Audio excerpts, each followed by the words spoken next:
Alleged pedophile Jeffrey Epstein heads for jail. NBC outs Mitch McConnell's great-great-grandfather as a slave owner, and we are forced by law to talk about women's soccer for like the 100th consecutive day. I'm Ben Shapiro. This is The Ben Shapiro Show.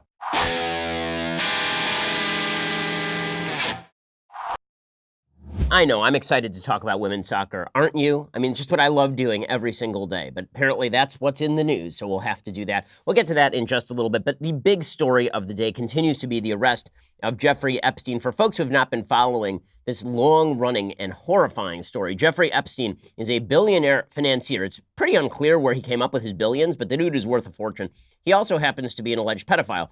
According to Ali Watkins and Vivian Wang, over the weekend, federal prosecutors resurrected a federal sex crimes case against billionaire financier Jeffrey Epstein by focusing on accusations that he sexually assaulted girls at his mansion in Manhattan more than a decade after a widely criticized plea deal shielded him from similar charges in Florida.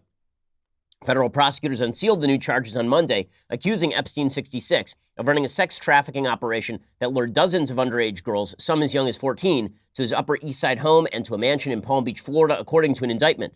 Epstein, who is 66, is accused of engaging in sex acts with minors, some as young as 14 years old, during naked massage sessions, then paying them hundreds of dollars in cash, according to the indictment. He also asked some of the girls to recruit other underage girls. In other words, this guy is one of the worst pieces of crap in the modern history of the country. He was engaged in sexual trafficking of minors, which is about as bad as it gets. Everyone involved with him should go to jail for extraordinary periods of time because this is horrifying in every way. The indictment says Epstein created a vast network of underage victims for him to sexually exploit in locations including New York and Palm Beach. Epstein was arrested on Saturday at Teterboro Airport in New Jersey after arriving on a private flight from France, two law enforcement officials said. He is charged with sex trafficking and sex trafficking conspiracy. He faces a combined maximum sentence of up to 45 years in prison if convicted. Prosecutors are also seeking the forfeiture of Epstein's townhouse on East 71st Street. The new charges, according to the Times, are a revival of a years-long case against Epstein, who faced similar accusations involving girls who told the police they were brought to his mansion in South Florida and then assaulted. That case unraveled in 2008 after Epstein was offered a secret plea deal by federal prosecutors, one of whom is now the Secretary of Labor under President Trump. And this is where the case starts to become important for modern politics. There are two aspects of the case that are important for modern politics.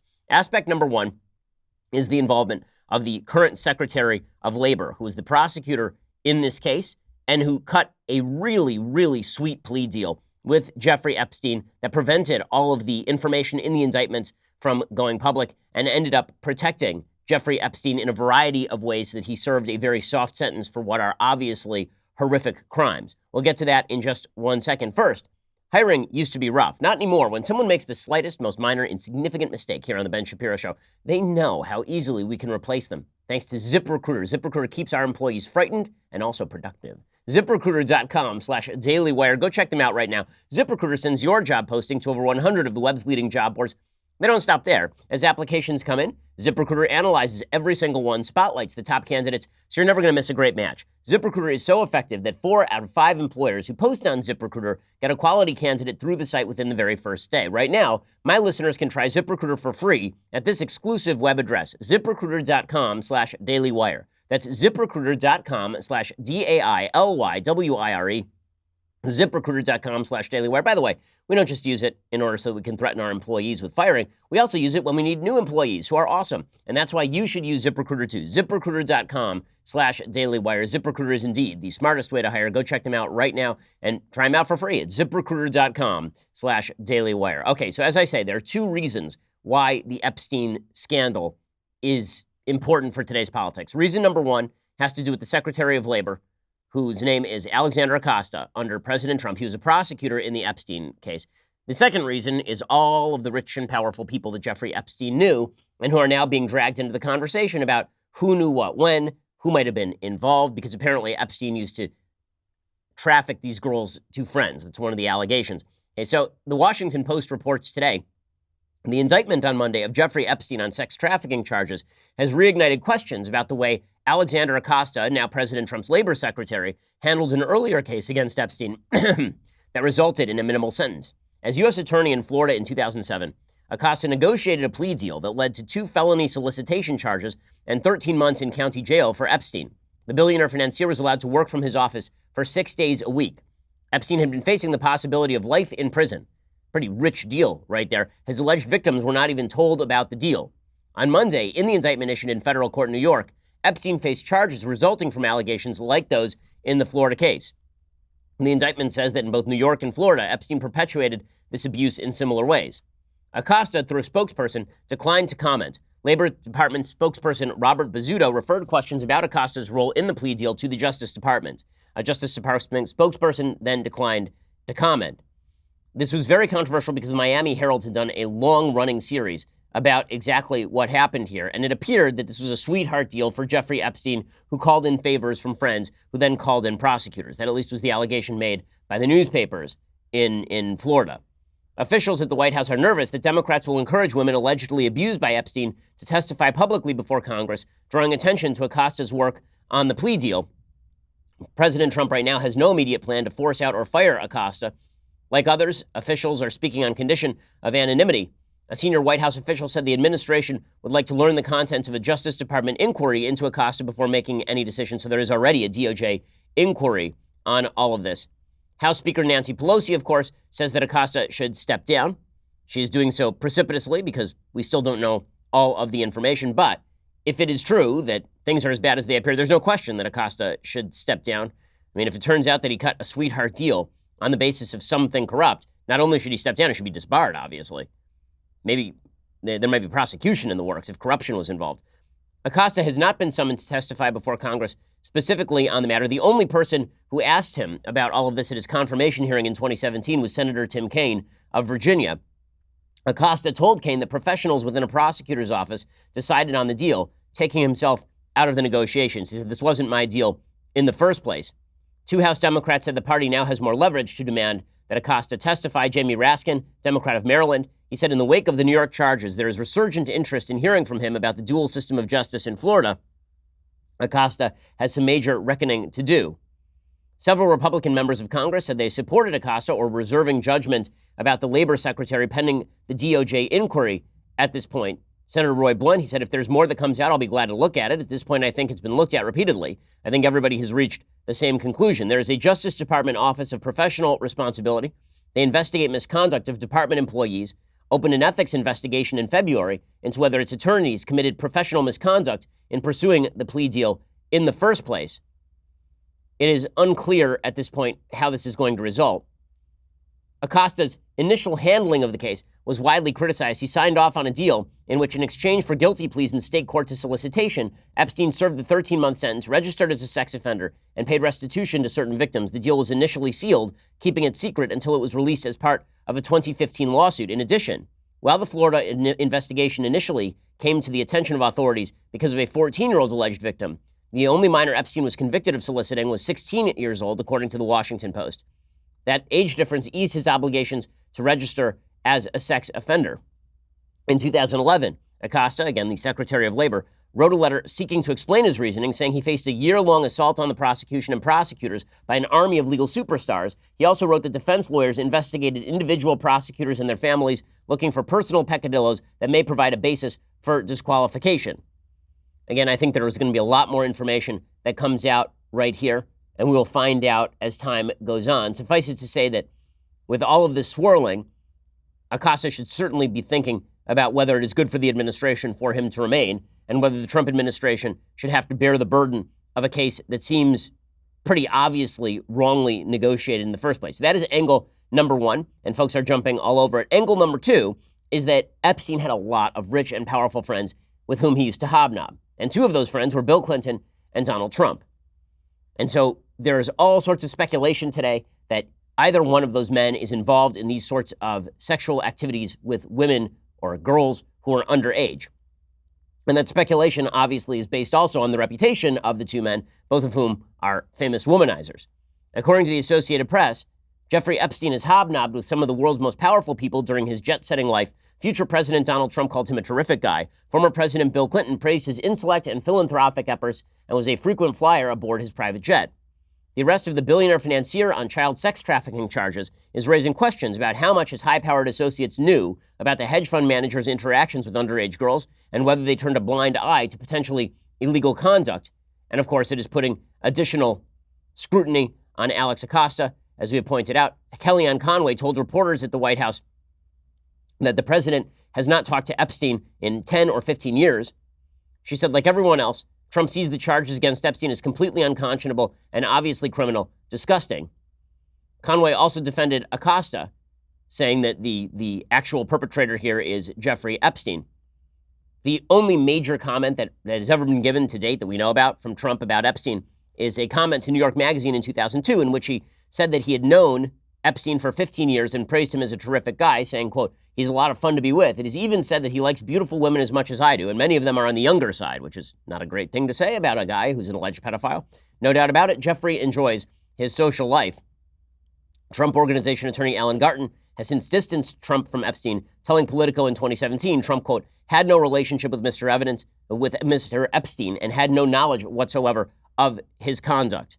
And Trump said he didn't know anything about all of this. Now, that's the Trump of it, and then we get to the Clinton of it. We'll get to that in just 1 second. First, let me tell you something about my Raycon earbuds. They are just awesome. Not only do they sound good, not only do they look good, they don't even have the little stems that you get in comparable products, but they cost like half the price of any other premium wireless earbuds on the market, and they sound just as amazing. Raycon's E50 wireless earbuds are a game changer. They're so comfortable, and they are easy to take anywhere. Unlike some of your other wireless options, Raycon earbuds are both stylish and discreet. They have no dangling wires or stems, and of course, they don't just look great, they sound great as well. Raycon offers their wireless earbuds for everyone in a range of fun colors at an unbeatable price. Go to buyraycon.com/Ben. Get 20% off your order right now. That's BUYRAYCON.com/Ben for 20% off your Raycon wireless earbuds.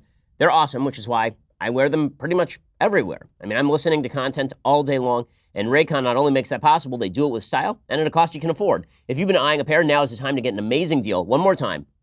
It's buyraycon.com/Ben, BUYRAYCON.com/Ben. Go check them out. Get amazing earbuds for like half the price. Buyraycon.com/Ben. Okay, so one of the names mentioned was Donald Trump. And again, there's been no actual accusation that Donald Trump was involved in any of these activities other than he knew Epstein. And so the question becomes, did he know what Epstein was doing? Should he have said something if he did know? But again, we have no evidence of any of that. We just have Trump sort of mouthing off to New York Magazine in 2002, which is yucky, but not exactly indicative that Trump knew that Epstein was trafficking in 14-year-old girls. There's a difference between icky and gross. President Trump has plenty of experience with icky and gross when it comes to his treatment of the ladies. There's a difference between that and knowing that somebody is an actual sex trafficker of underage women. Okay, then there's Bill Clinton. So Epstein was also an associate of Bill Clinton's, repeatedly lending the former president his jet to travel overseas.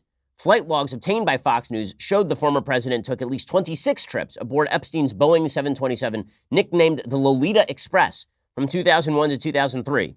It's never good to ride around on a plane called the Lolita Express, guys. It's always kind of a bad move.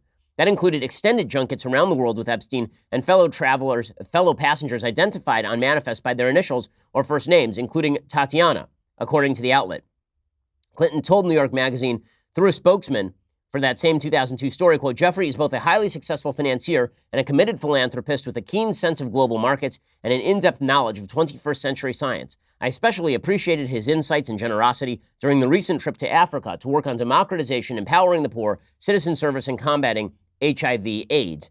Clinton spokesperson Angel Urena said the former president knows nothing about the terrible crimes Jeffrey Epstein pleaded guilty to in Florida some years ago, or those with which he has been recently charged in New York.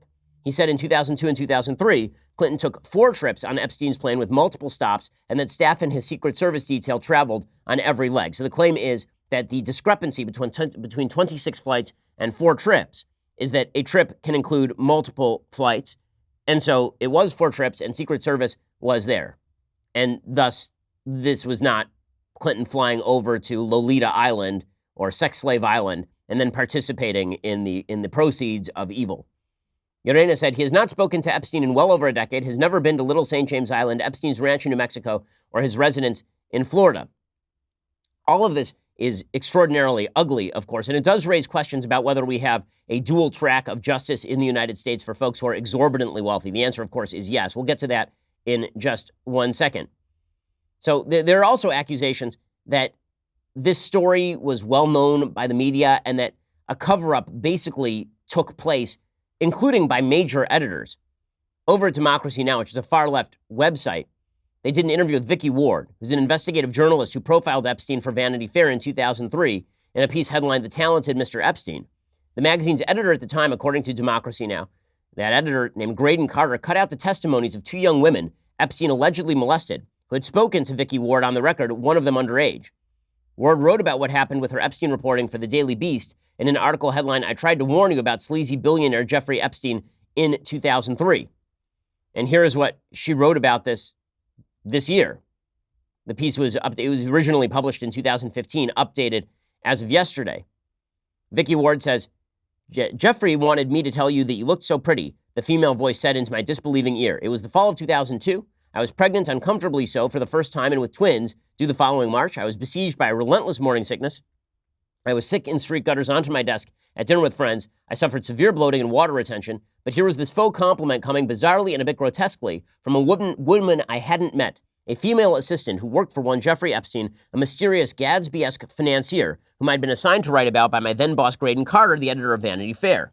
Upon hearing of my assignment, Epstein had invited me to an off-the-record tea at his Upper East Side house, during which I distinctly remember avoiding the finger food, and then had his assistant call to tell me he thought I was pretty. At first, it was the early stages of reporting. I was amused at having been so crassly underestimated for a man who clearly considered himself a sophisticated ladies' man. The only book he'd left out for me to see was a paperback by the Marquis de Sade.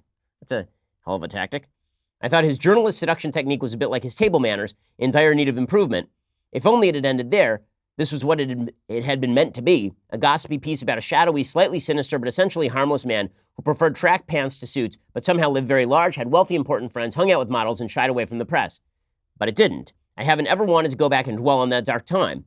But then the latest Epstein scandal broke. This is circa 2015, when Prince Andrew was accused in a Florida court filing of having sex with a 17-year-old girl while she was a sex slave of Epstein's.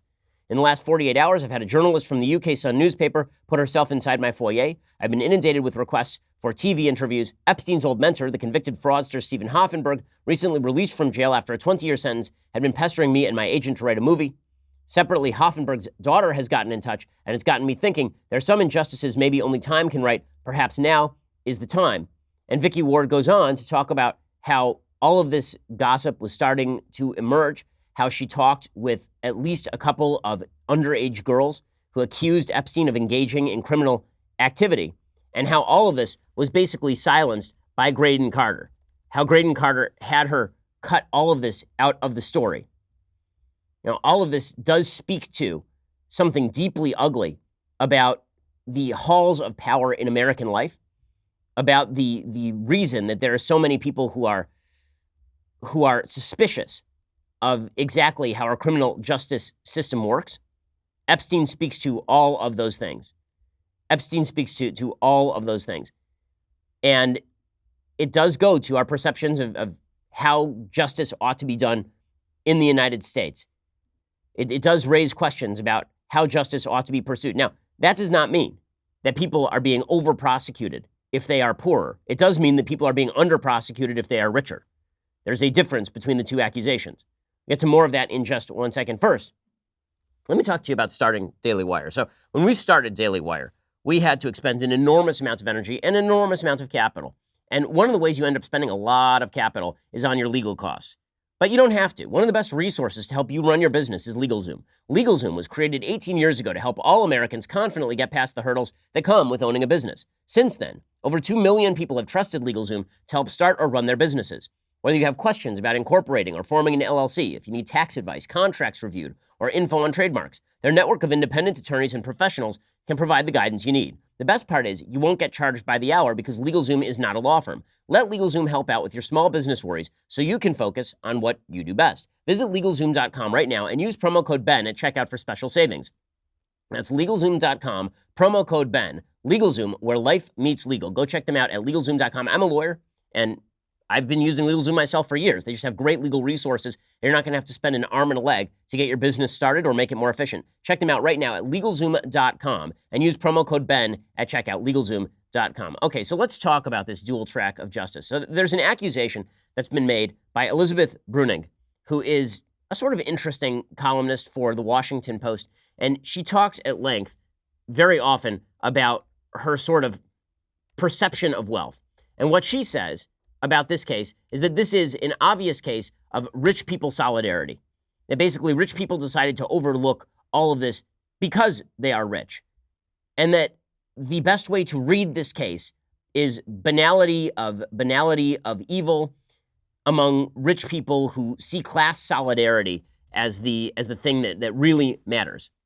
Like she tweeted out this morning, if you want to see class loyalty transcend partisan divides, just look at who rich liberal politicians hang out with when they think that you aren't paying attention.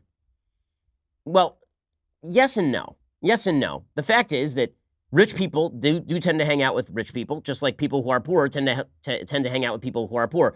All the institutions that used to bridge that gap have basically been destroyed in American life. One of the institutions that was chief in bridging that gap was the church, where people don't really check each other's income. You know, I go to a synagogue every Saturday. I really don't know the income of the people I go to synagogue with, nor do I care, because we're there to participate in the same activity. A lot of these sort of societal building institutions that cross class lines happen in religious contexts. They don't tend to happen in social contexts. They don't tend to happen in educational contexts, per se. Because if you go to Yale, chances are that everybody you're going to school with is going to be rich in 10 years.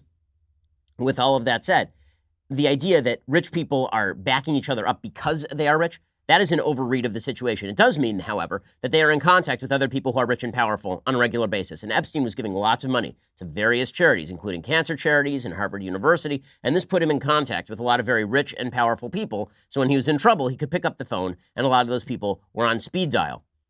Wealth does come with power. There's no question that that is true. But this is why what happened with Alex Acosta really matters, because this is where the prosecutors are supposed to say no.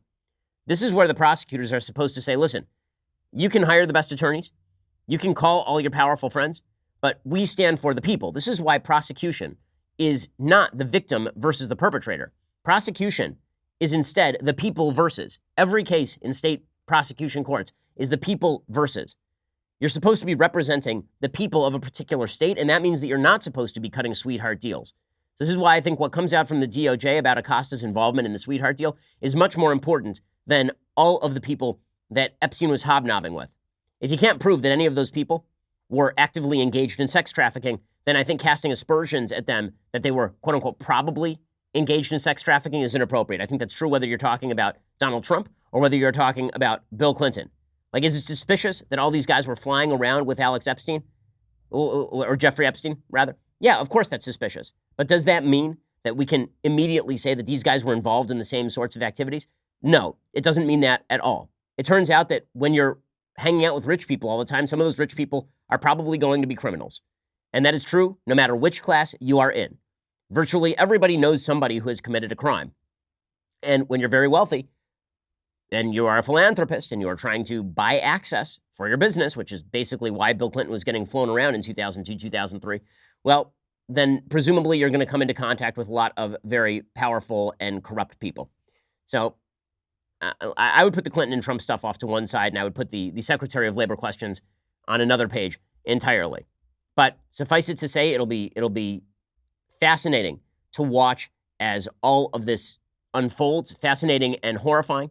And the real question is whether our state prosecutors are doing their job. That is the only question in the end that really matters here if there's no evidence that any of these other rich and powerful people were involved in this sort of criminal activity. Okay, meanwhile, the media doing yeoman's work on behalf of stupid. So if they own stock in stupid, they are doing a wonderful job. It is so obvious, truly obvious, what many members of the media do have as their agenda. So let's take NBC News as an example. So NBC News yesterday launches the most bizarre, stupid story I may have seen in modern American history. And that's saying a lot. They launched a story yesterday from Meet the Press, and they titled it this, quote, Senate Majority Leader Mitch McConnell's great-great-grandfathers owned 14 slaves, bringing reparations issue close to home. And then there's a graphic of Mitch McConnell looking somber next to a bunch of text from slave sales from 1859, 1860, with the signatures of his great-great-grandfathers. So this is now news, that we are going to go back 160 years and dig up who your great-great-grandfathers were, and then use that to browbeat you into taking a position on slavery reparations that you do not hold. Meet the Press reports details about McConnell's ancestors discovered by NBC News through a search of ancestry and census records came in the wake of recent hearings on reparations before the House Judiciary Subcommittee on the Constitution, Civil Rights, and Civil Liberties. Well, it's not quite that has happened here. Color me a little bit suspicious when it comes to NBC dropping this news, because immediately after this news drops, immediately, within 24 hours and 12 hours of that news dropping last night, that's not news, by the way. Hey, great-great-grandpa did something is not news. It was news in like 1855. It is not news in 2019, because Mitch McConnell, it turns out he was not alive when his great-great-grandfathers were. In fact, he was not a glint in their eye as of yet. But apparently he is guilty of all of their sins, and this is really what's infusing his opposition to slavery reparations. Obviously, it is the fact that he carries that slave owner blood within him that is infusing his deep and abiding hatred for slavery reparations, because deep within his DNA is buried slave holding. Now, what makes this kind of weird, what makes that report kind of weird, just in terms of timing, is the fact that literally within 12 hours, Amy McGrath, who ran for Congress in Kentucky just last year in 2018, announced that she is running against Mitch McConnell. So weird. Within 12 hours of this stupid bit of Oppo research, which is a terrible, dumb bit of Oppo research dropping, within 12 hours, he has a challenger. And a challenger who ran in an R+9 district and lost by 3. She's going to get crushed. Okay, the state of Kentucky went for Donald Trump by something like 30 points. So she has no shot at all in this race. The media, nonetheless, are playing this up. They're going to give her the Beto O'Rourke treatment, Amy McGrath. She is a retired fighter pilot. She also happens to be a person who has called herself the most progressive legislative mind in the state of Kentucky. So good luck with that one. The media are pumping her up. And the way they're doing that is by dredging up information about Mitch McConnell's great-great-great-grandfather. The piece is by Corky Simasco. And here's what the idiotic piece says. Senate Majority Leader Mitch McConnell, who said recently he opposes paying government reparations to the descendants of American slaves, has a family history deeply entwined in the issue. 2 of his great-great-grandfathers were slave owners, U.S. Census records show. 2 great-great-grandfathers, James McConnell and Richard Daley, owned a total of at least 14 slaves in Limestone County, Alabama, all but 2 of them female, according to the county's slave schedules in the 1850 and 1860 censuses. The details about McConnell's ancestors discovered by NBC News through a search of ancestry and census records came in the wake of recent hearings on reparations. McConnell said he was opposed to the idea, arguing it would be hard to figure out whom to compensate. I don't think reparations for something that happened 150 years ago, when none of us currently living are responsible, is a good idea, he said on June 14th. We've tried to deal with our original sin of slavery by fighting a civil war, by passing landmark civil rights legislation. We've elected an African-American president. NBC News, in several phone calls and emails to McConnell's office, asked if the senator was aware that his great-great-grandfathers were slave owners. The office did not respond to those requests, nor should they, because that's stupid crap. Honestly, this is where we're going. We're going to track down everybody's 4 generations removed ancestors and determine what crimes they committed. This is how we decide all of this. Now, there's some obvious problems with this particular angle. Namely, that a lot of people you wouldn't expect have slaveholders in the family tree. Take, for example, Kamala Harris. Here's a piece from her father, Donald J. Harris, who's a professor over at Stanford. Quote, my roots go back within my lifetime to my paternal grandmother, Miss Crishy, née Christina Brown, descendant of Hamilton Brown, who is on record as plantation and slave owner and founder of Brownstown, and to my maternal grandfather, my maternal grandmother, Miss Iris. So it turns out that, who else has slaveholder blood running in her veins?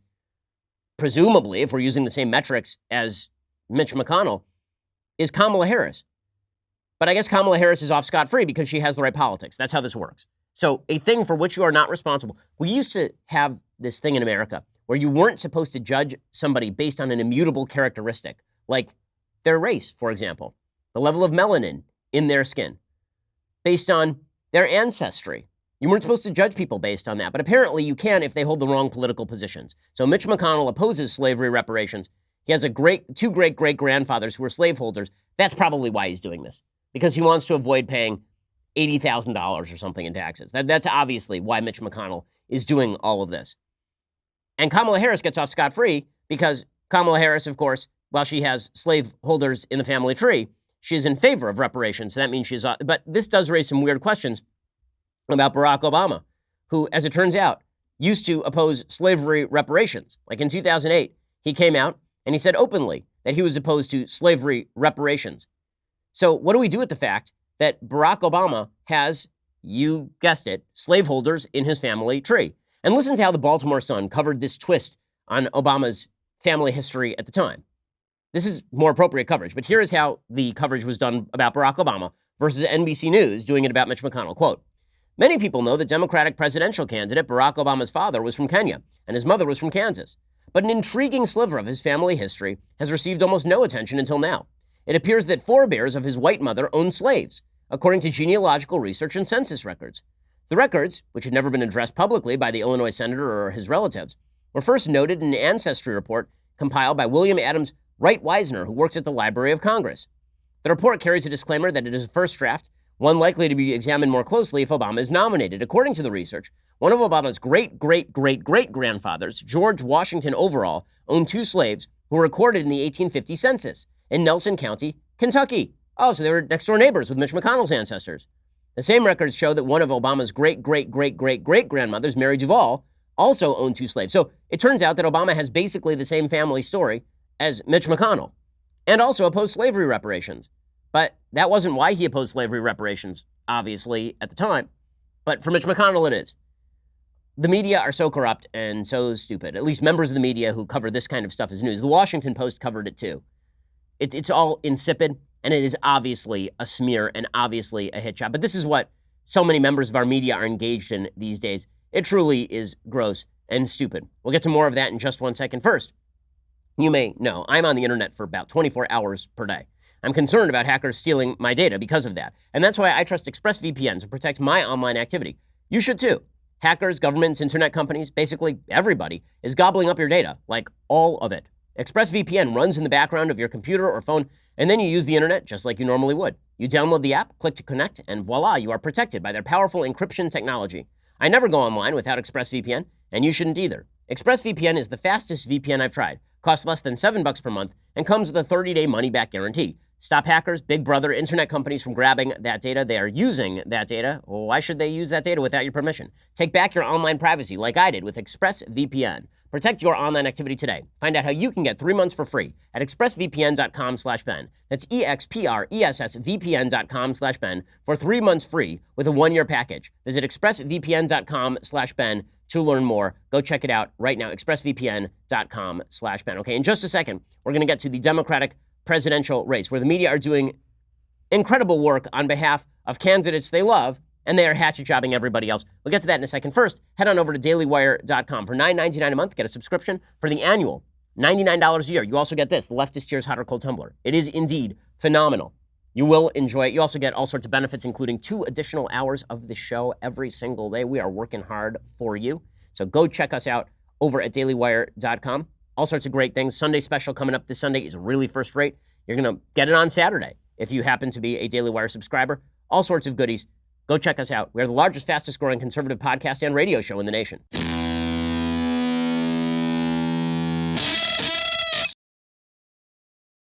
So as is evident from Mitch McConnell and their coverage of Mitch McConnell's ancestors going back 4 generations, and this is now obviously the reason that he feels the way that he feels about a current political issue today.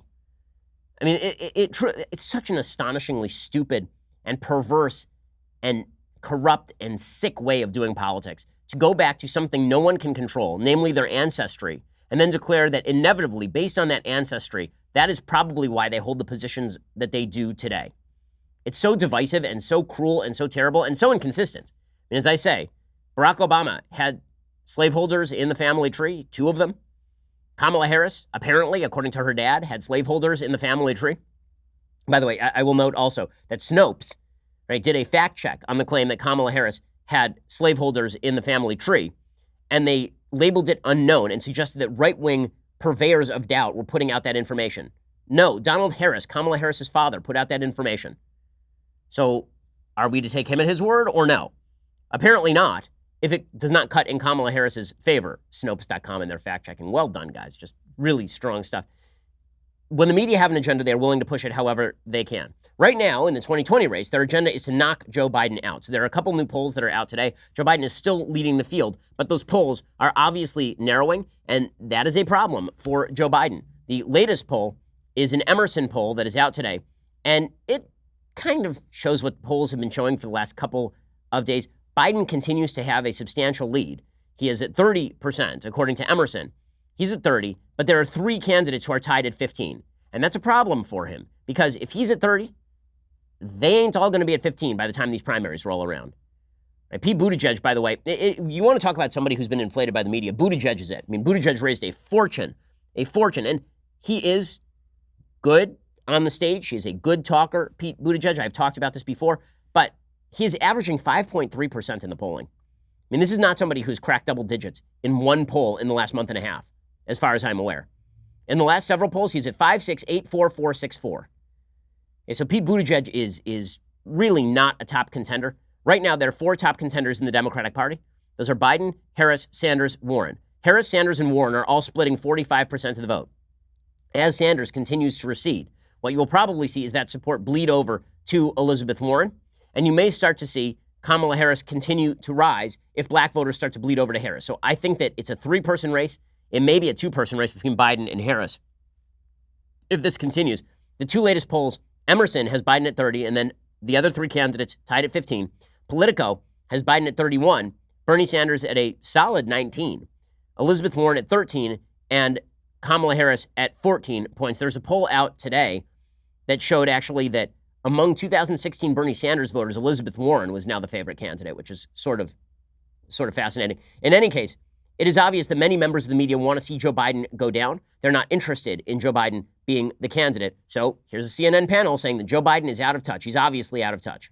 Well, he's certainly out of step with the far left of the party. There's no question about that. And the challenge often for Democrats in these kind of elections is the primary base is further to the left than the general election primary voter and independents. So it's always a hard line to walk if you're really focused on the general election. No different for Biden than anybody else. Okay, so this is going to be the repeated line, and Joe Biden is feeling it. So Joe Biden was on CNN last night, and she was forced into the position of trying to defend her husband from charges of racism. And this is going to be basically Biden's job from here until the end of the primaries. That is not the position you want to be in if you are Joe Biden, defending the plurality of the black vote in the Democratic primaries that you currently hold. Here's Jill Biden trying to explain that Joe Biden is not a racist. And there's one glaring absence in this quote that will make itself apparent.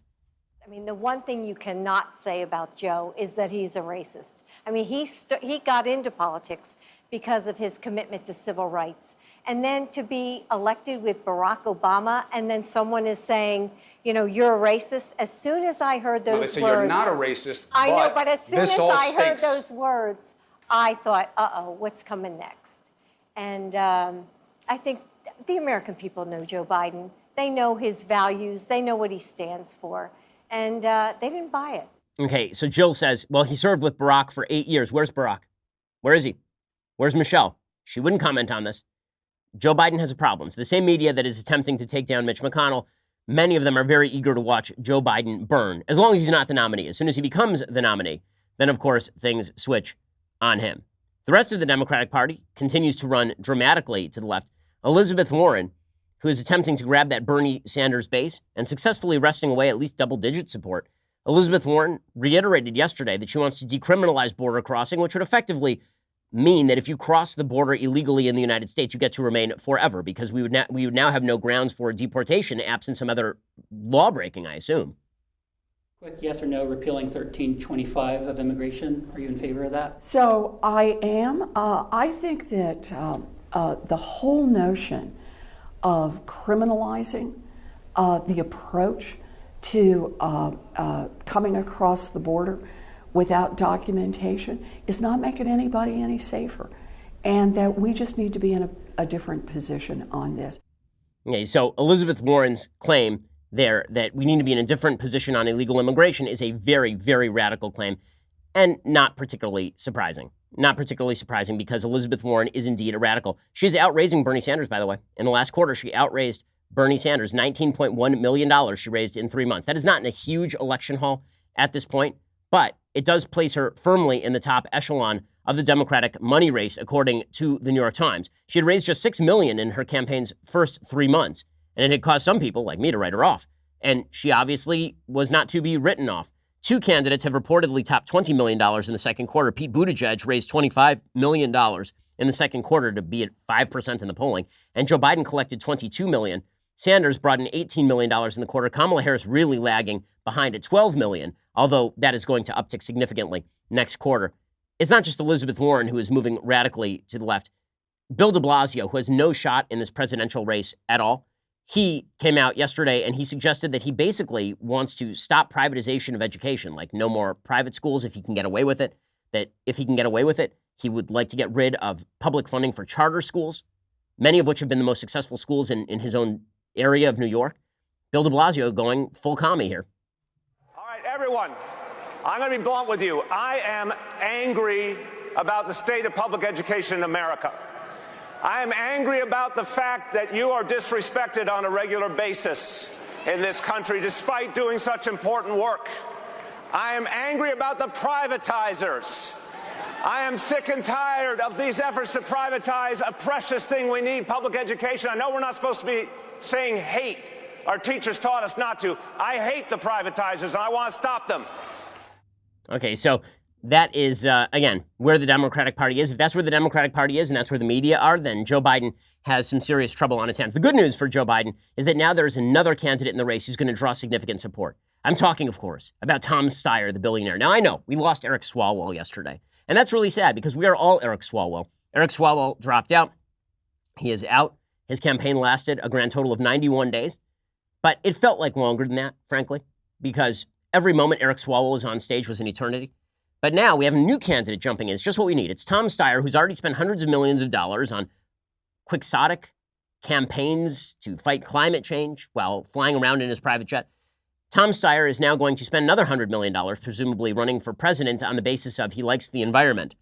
And he launched a campaign ad in which he trotted out, apparently he raided Beto O'Rourke's wardrobe. He went and he got a pair of faded jeans and a blue shirt, and then he rented a ranch so that he looks like a man of the people. He's out there ranching with his billions of dollars. And here is Tom Steyer's bizarre, strange ad launching his presidential campaign, which will garner presumably the support of his immediate family. I think what people believe is that the system has left them. I think people believe that the corporations have bought the democracy, that the politicians don't care about or respect them, don't put them first, are not working for them, but are actually working for the people who have rigged the system. We've got to take the corporate control out of our politics. All these issues go away when you take away the paid opposition from corporations who make trillions of extra dollars by controlling our political system. What do we care about? We care about improving the world and handing it on to the next generation in ways that they can lead better lives. He is so inspiring. And by inspiring, I mean, I'm almost falling asleep watching this. I can't wait. I mean, I'm so glad that there he is, just like a random line high-fiving people. What's hilarious about that particular shot right there is that it is obvious that this line is not there for him, right? It's obviously a gay pride parade. And he just kind of shows up and is high-fiving people. It's like, they're all here for me. And they're all looking in the other direction. And there he is just high-fiving randos. And they're like, we have no idea who you are or why you are here. Really, really spectacular stuff. Good job there, Tom Steyer. So I'm glad. We needed more people in this particular Democratic race. It is very important that we have more candidates. Without more candidates, what exactly were we going to do? So, Tom Steyer, Godspeed to you, sir. Godspeed. Okay, so meanwhile, Kirsten Gillibrand is still hanging out over there. And I think she'll exit the race pretty soon. I don't think that Kirsten Gillibrand can last very much longer, despite the fact that the Washington Post is trying to pump her up with a piece called Why America is Ignoring Kirsten Gillibrand. It's a very easy answer. Because she's the worst. 4-word answer. Because she's the worst. That's why. According to the Washington Post, the ignoring of Kirsten Gillibrand is happening because she is boring. It says, in 2019, this is by Anna Peel, in 2019, it's unforgivable for a presidential candidate to be boring. Maybe that's our loss. The problem is not that she's boring. The problem is she's held every position on every issue, that she is grating beyond all imagination. and that she will not stop being Kirsten Gillibrand. You can't watch a clip of Kirsten Gillibrand without understanding why everybody is ignoring her. Here's Kirsten Gillibrand explaining that she'd be better than Joe Biden would be to take on Donald Trump. Do you think that Joe Biden waited too long to apologize? You know, that's not for me to decide. I just know why I'm running, and I think I'm the better candidate to take on President Trump, because my history is I take on the fights that other people don't. I've stood up to the Pentagon twice, first over the repeal of Don't Ask, Don't Tell, and then over sexual violence in the military. I stood up to my party when they're wrong, and you have to be able to stand up to fight for what's right, even when it's hard, especially when it's hard. And that's why I'm the best candidate to take on President Trump and to govern this country moving forward. Why are people ignoring her? Because she's eminently ignorable. Unlike Elizabeth Warren or Kamala Harris, she is eminently ignorable. That is why she's being ignored. Okay, time for some things I like, and then a bevy, a cornucopia of things that I hate. You know, you come back from vacation, there's a lot to hate. And so we got to do some things that I hate. So things that I like. Over the vacation, I was getting up very, very early and making my kids breakfast because they decided it would be fun to wake up at 5:45 every single morning. And so I would wake up and they would sit there and they would read books and I would watch TV, frankly, and cook breakfast for them. And one of the movies that I watched while I was doing this was a movie called The Standoff at Sparrow Creek. It got very little attention. I don't even think it was in theaters. I'm pretty sure it was only available on demand.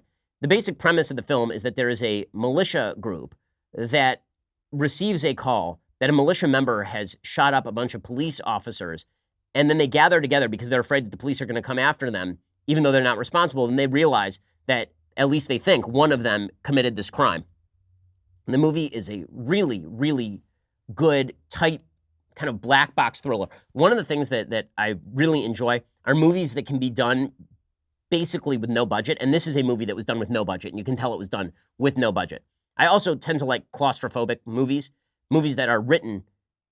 You really have to write a great movie in order to make it work within the confines of a couple of sets.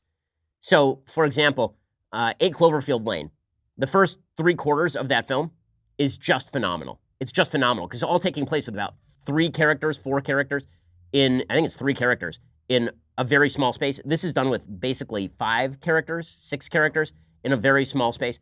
So it's about these guys trying to figure out which one of them did it. Should they turn them over to the police? Here's a little bit of the preview. About 30 minutes ago, a gunman opened fire on a crowd of people. It was a cop's funeral, a cop in a casket, cop in attendance. He got away. Who? Shooter got away. They're saying the shooter was a militia man. Contact the other militias nearby. Tell them we didn't do it. Okay, so now the remaining cops and the inevitable military reinforcements are searching for us. We should get rid of anything that can link us to a shooting. One's missing. Who's got it? Okay, it's an actor's showcase. It really is quite good. It got very mixed reviews. I think mainly because it doesn't take the militia with the sort of lightheartedness, I think, that the media wish to treat militia groups with. Like, it treats the characters seriously. It does point out that many of them are what Hillary Clinton would call deplorables, not like Donald Trump voters, but actually, like, one is a former white supremacist and all of this, but it's got some really interesting twists and turns. Go check it out, The Standoff at Sparrow Creek. Okay, time for some things that I hate. Okay, so, thing that I hate, number 1, there is this new trend. I don't know why young people are apparently incredibly stupid. There's a new trend of people who are destroying products that are on the shelves at supermarkets simply out of pure nihilism. It feels like soft-core Clockwork Orange, basically. And people just running around and doing things to hurt other people for no discernible purpose. One of these videos was making the rounds on Twitter yesterday, a young fellow who was apparently opening up an Arizona iced tea, spitting in it. It's disgusting. And then closing it back up and putting it back on the shelf and smiling about it. What a delightful, delightful human being. I can only hope that that person is captured and then goes to jail. There's an article over at the New York Times today by a person named Ferris Stockman. Says a man licked a carton of ice cream for a viral internet challenge. Now he's in jail. Says it started with a video of a teenage girl licking a carton of Blue Bell ice cream in a store and then putting it back on the shelf. The video, which went viral under the hashtag Ice Cream Challenge, grossed out a nation and struck fear in the hearts of ice cream lovers everywhere. In fact, actually, I saw a picture yesterday of a of a freezer that had been locked up, like you would lock up razors at a grocery store, and been locked up with a sign saying that you needed help to open the freezer because of this idiocy. Now the authorities and store owners across the country are wrestling with how to stop a series of copycat videos made by people committing the same crime. Investigators in East Texas, where the first video originated, tracked down the girl, but turned the case over to the Texas Juvenile Justice Department because she's a minor. Then, on Saturday, the police in Louisiana arrested a man who posted a video on Facebook of himself licking a carton of ice cream in a supermarket, even though he produced a receipt showing he actually purchased the ice cream afterward. Lanice Lloyd Martin III, a 36-year-old unemployed man, has been in jail ever since. Lonnie Cavalier, a spokesman for the sheriff's office in Assumption Parish, said Mr. Martin appeared surprised to be arrested. Mr. Cavalier said he didn't feel like he had done anything wrong. His explanation was, all I wanted to do was be famous, and I paid for the ice cream. But Martin was charged with criminal mischief for tampering with a product before he had purchased it, and with unlawful posting of criminal activity for notoriety and publicity. It is indeed criminal activity to make it appear as though you are stealing somebody's product and then buy the product. There is one thing, like I'll be in the supermarket with my kids, and my kids want to open something, and I know I'm about to buy it, so I just hand it to my kids and they eat it. I don't take it and put it back on the shelf, put it on video, and then go and buy it to create the perception that my kids have defaced product at a store, which can help drive down business at the store. Martin will spend at least 4 nights in jail awaiting his bail hearing, as he should. In Louisiana, the authorities have 72 hours to bring suspects before a judge, but because of the July 4th holiday, the clock didn't start ticking until Monday. Franz Borghardt, a defense lawyer, said the authorities appeared to be trying to make an example out of Mr. Martin in an effort to put a stop to the flurry of ice cream licking incidents. This is a highly aggressive arrest based on a seldom-used statute that is constitutionally questionable, said Mr. Borghardt. He said that the charges were questionable because it was unclear whether Martin had committed a crime. He said it criminalizes speech. Okay, it is not speech to lick ice cream and put it back on the shelf and tape it. That is not speech. That is not a form of protected speech under the First Amendment to the Constitution. My God, people. But there is something deeper going on, and it is in that quote. It is in that quote. That quote is that this person wanted to be famous. All I wanted to do was be famous, and I paid for the ice cream. If all you want to do in life is be famous, and you don't care whether it's for doing something stupid or doing something notorious, then you will earn fame, and you should earn ignominy. But there's a soullessness to people who are doing this kind of stuff. Now, is this supremely prevalent? No, it's not. It's not. But the fact that this stuff is being imitated at all, that there are copycatters who are out there doing this sort of stuff, should be disturbing to anyone. And it shouldn't be laughed off as, well, you know, this is just something young people do. It's stupid. First of all, it's actually dangerous, right? I don't know what kind of diseases people have when they're putting their mouths in other people's food and then putting it back on the shelf. And it's dangerous for businesses because now you've created the perception that any package of ice cream that I open may in fact be defaced. But beyond that, what is going on in the heads of people who are so concerned about fame that they forget about a basic duty? I'm working on a manuscript right now that is tentatively titled Rights and Duties, all about the fact that we have spent so much time in America focusing on rights that we've spent very little time focusing on duties. And the flip side of rights are duties. Your right to free speech is protected by my duty not to inhibit your free speech. Your right to property is protected by my duty not to violate your property rights, right? Every right has a concomitant duty. And we've spent a lot of time in this country not focusing on the virtues that have to be instilled in a population in order to protect rights. If you want rights to be protected, like true rights, the right to do what you want, then we also have to have a population that is not going to let liberty descend into licentiousness. We have to have a population that is not going to allow a perception of you can do whatever you want to devolve into I can do whatever I want, even if it harms other people, or even if it's bad for me, or even if it's bad generally. Now, I'm in favor of a government that stays out of everybody's business, that I get to swing my fist around until I hit you in the nose. But I don't want a society of people swinging their fists around because there will lead to more bloody noses. The fact that there are more people who are doing bad things, even if it's not hurting other people, eventually, the argument is, and I think it's correct, that will lead to more people doing bad things that do hurt other people. That doesn't mean the government should come in and regulate people waving their fists around without hurting anybody else. It does mean that we should be inculcating a culture where we disdain this sort of stuff. That we should be inculcating a culture where we look at how people act and we do make judgments, social judgments about how they act. Now, we have created this bizarre ersatz virtue, this weird ersatz virtue, where virtue lies in being yourself. And being yourself is the measure of all things. Being authentic is the measure of all things. Your duty lies to yourself. It doesn't lie to others. True duty lies in fulfilling your own desires and longings. It doesn't lie in your duty to society or the common good or others. And this has led to an argument that's been made by a lot of conservatives, including my friend Sohrab Ahmari over at the New York Post. And his argument has been that liberalism itself, that liberty and liberalism, the idea of a small government liberalism, that inevitably could lead to a licentiousness that undermines liberality itself. It undermines your rights, because as people start to act worse and worse, people want more and more government regulation. I think that there is something to that argument, but I think that the balance was struck by the founders, who said we have to have strong social institutions that inculcate virtue and morality and decency in people. John Adams's quote about this, which I still think is the best quote on this, where he said that our Constitution was made only for a moral and religious people. That's correct. That is, in its heart, correct. If you want to live in a society with others, you have to have a common framework of responsibility. And that doesn't have to be crammed down by government. It has to be voluntarily undertaken by people who care about each other enough that they don't go around licking ice cream and putting it back on the shelves. So I understand this is a deep read on what is obviously a stupid juvenile prank. But there is a seething, a roiling feeling that you owe nothing to anybody in your society unless the government orders you to do it. And that's very dangerous, because then the government becomes the be-all, end-all, number one. And number two, it makes you a worse person. Because the stuff that makes you a better person is exercising your free will, exercising your free choice to help others and live in a society where you are doing good for somebody else, as opposed to trying to get famous and be notorious for doing something, anything.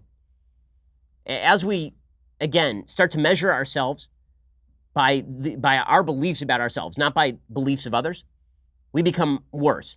The self-esteem movement has been something terrible for the United States.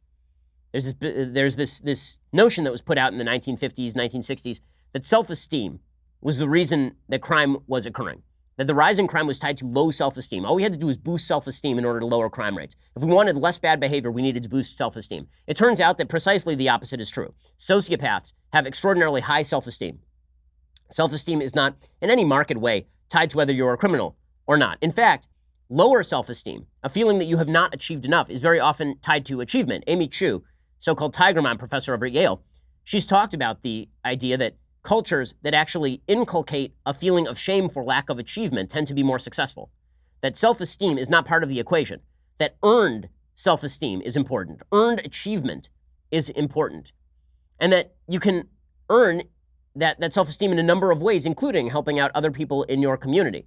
But in a society that has disdained shame, in a society that says that shame is no longer good or right, that shame itself is part of the problem, that true virtue lies in disdaining shame. That when people say to you, you're doing something wrong, maybe you should think about how you're acting, your first reaction should be, screw you, I'm being me. A society that disdains that is building a society of people whose only judge of morality is how many Twitter followers they have, or how many Facebook followers they have, or how many Instagram views they have. And that's going to lead to depression. It is going to lead to a feeling of worthlessness. You know why? Because this is worthless. It's worthless. Why does any of that matter?